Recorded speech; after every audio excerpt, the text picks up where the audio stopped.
When you're looking at a pool heater, the first thing most people feel is a little knot of hesitation.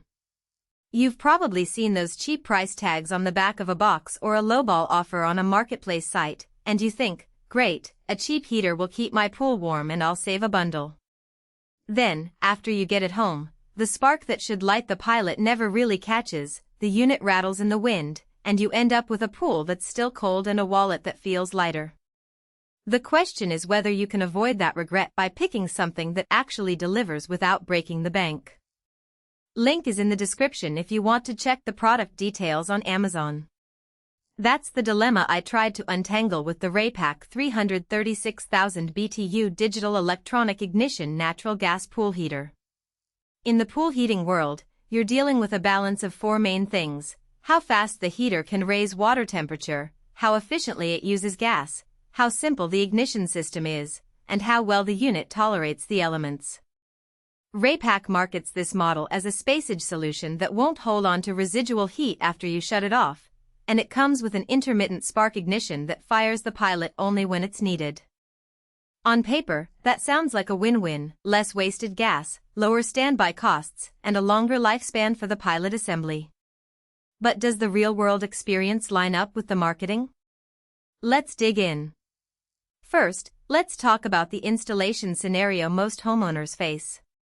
If you already have a natural gas line running to your pool equipment area, swapping in a Raypak is straightforward. Just remove the old heater, bolt the Raypak in place, hook up the gas line, and connect the water circulation.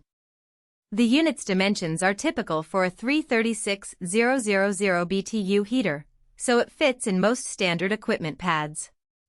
The digital control panel is mounted on the side, and you can set the desired temperature with a simple dial. The real advantage here is that the ignition system only lights the pilot when the thermostat calls for heat, which means you don't have a constantly glowing pilot burning gas 24/7. In a climate like the Southeast, where nighttime temperatures dip but daytime sunshine is plentiful, that intermittent pilot can shave a few dollars off your monthly gas bill. Now, on the flip side, the same feature can be a nuisance if your pool's circulation system isn't perfectly tuned. The heater's electronic ignition relies on a steady flow of water through the heat exchanger at the moment the pilot fires. If your pump is a bit undersized or you have a long run of plumbing that creates a lag, the water may not be moving fast enough when the pilot tries to ignite. In those cases, the system may abort the ignition cycle, and you'll hear a brief click and see the indicator flash before it shuts down. Users have reported needing to adjust their pump speed or add a small check valve to keep the flow consistent. If you're not comfortable fiddling with pump settings, that extra step could feel like an unnecessary hassle. Another point that often trips new buyers up is the spacage material claim. Raypak says the heat exchanger is made from a proprietary alloy that releases residual heat quickly after shutdown. In practice, that means the tank cools down fast enough that you won't be surprised by warm water continuing to flow through your pool after you turn the heater off. This can be handy if you're trying to keep the pool temperature very precise for a swim class or a water-based workout. However, it also means there's less thermal inertia to buffer sudden temperature drops. If a cold front rolls in and you have the heater off, you might notice the water temperature dip faster than you would with a heater that retains more heat. So, the trade-off is between rapid temperature control and a little bit of natural buffering. Weather resistance is where Raypak really tries to differentiate itself.